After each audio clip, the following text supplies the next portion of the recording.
saja beberapa bulan ini, selama 1 tahun lebih. selama kita berkeliling, kita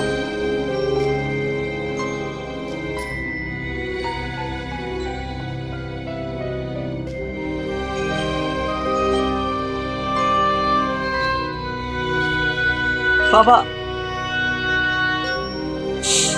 Oh iya bang.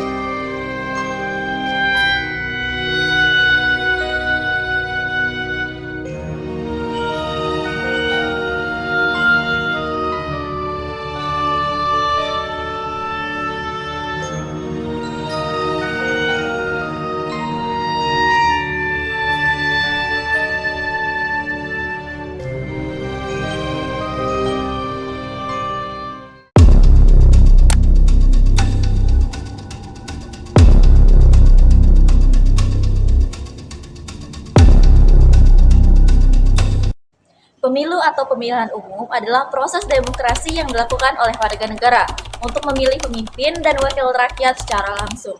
Pemilu merupakan hak dan kewajiban setiap negara yang sudah memenuhi syarat sebagai bentuk partisipasi dalam menentukan masa depan bangsa dan negara. Awal mula terjadinya pemilu pertama ada pada tahun 1955, yaitu 10 tahun sesudah Indonesia merdeka.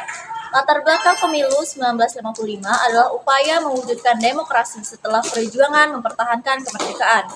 Karena undang-undang pemilu baru ada setelah masa agresi Belanda, serta untuk memilih anggota Dewan Perwakilan Rakyat atau yang biasa disebut dengan DPR, yang sebelumnya belum terpenuhi sesuai konstitusi. Seperti yang telah saya jelaskan sebelumnya, pemilu itu kan adalah proses demokrasi ini. Nah, berasal dari mana sih kata demokrasi itu? Jadi, kata demokrasi berasal dari bahasa Yunani yang artinya demos yang artinya rakyat dan kratos yang artinya kekuasaan. Demokrasi sering digambarkan sebagai pemerintahan dari rakyat, oleh rakyat, dan untuk rakyat. Selanjutnya, ada dasar hukum yang menyatakan perintah pelaksanaan pemilu. Pertama, ada Undang-Undang 1945 Pasal 1 Ayat 2, yang dimana isinya kedaulatan berada di tangan rakyat dan dilaksanakan menurut undang-undang. Yang kedua, ada Undang-Undang 1945 Pasal 22E, yang dimana isinya pemilu dilaksanakan secara langsung, umum, bebas, rahasia, jujur, dan adil setiap 5 tahun sekali. Dan yang terakhir, ada Undang-Undang Nomor 7 Tahun 2017 tentang pemilu. Adapun tujuan dari pemilu, yang pertama, mewakili suara rakyat. Yang kedua, legitimasi pemerintahan. Ketiga, kontrol dan pengawasan. Peserta pemilu merupakan dari partai-partai politik. Adapun penyelenggara di Indonesia berdasarkan pada asas Lubar-Jurdil, yang merupakan singkatan dari langsung, umum, bebas, rahasia, jujur, dan adil. Pertama, ada langsung. Artinya pemilih memberikan suaranya secara langsung dan tidak boleh diwakilkan. Dua, umum. Artinya setiap warga negara yang berusia minimal 17 tahun berhak untuk memilih. Ketiga, bebas. Artinya pemilih bebas memberikan suaranya tanpa adanya paksaan dan tekanan dari pihak manapun. Empat, rahasia. Artinya suara yang diberikan hanya diketahui oleh si pemilih itu sendiri. 5. Jujur, artinya semua penyelenggara, peserta, dan pemilih dalam pemilu harus bersikap jujur sesuai aturan. Keenam, adil, artinya setiap peserta dan pemilih harus diberlakukan sama dan bebas dari kecurangan. Nah, selanjutnya sistem pemilu. Ada 2 macam deh teman-teman. Apa tuh Kak? Yang pertama, sistem distrik dan sistem proporsional. pada sistem distrik, satu daerah pemilihan hanya memilih satu wakil calon yang mendapatkan suara paling banyak dianggap sebagai pemenang.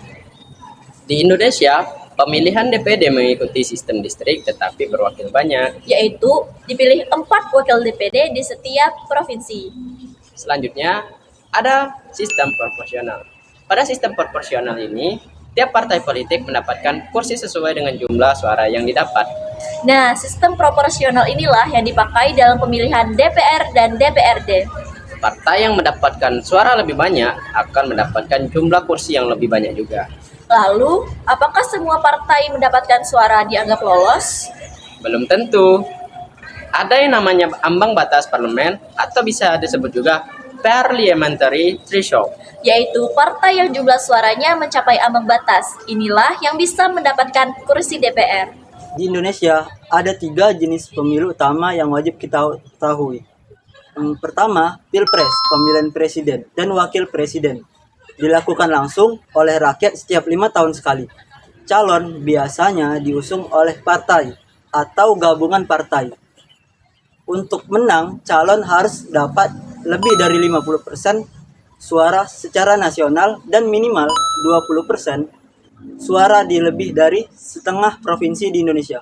Contohnya, Pilpres 2019 mempertemukan Jokowi dan Ma'ruf Amin dan Prabowo Sandiaga Uno.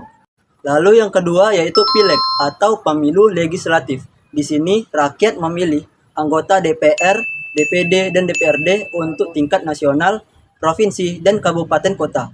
Pemilu ini juga berlangsung setiap 5 tahun dengan sistem proporsional terbuka. Artinya kamu bisa memilih langsung calon legislatif favoritmu. Ketiga, ada pilkada, pemilihan kepala daerah yang memilih gubernur, bupati, dan wali kota secara langsung di setiap daerah selama 5 tahun sekali. Calon kepala daerah harus berusia minimal 30 tahun untuk gubernur dan 25 tahun untuk bupati atau wali kota. Pilkada penting karena pemimpin daerah dekat dengan kehidupan masyarakat.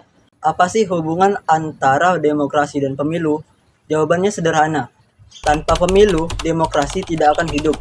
Demokrasi adalah sistem di mana rakyat memegang kekuasaan tertinggi, tapi bagaimana rakyat menjalankan kekuasaan itu? Nah, lewat pemilu. Selain memilih, rakyat juga bisa mengawasi, bahkan mencalonkan diri. Itu bukti bahwa pemilu mendorong partisipasi aktif dalam demokrasi.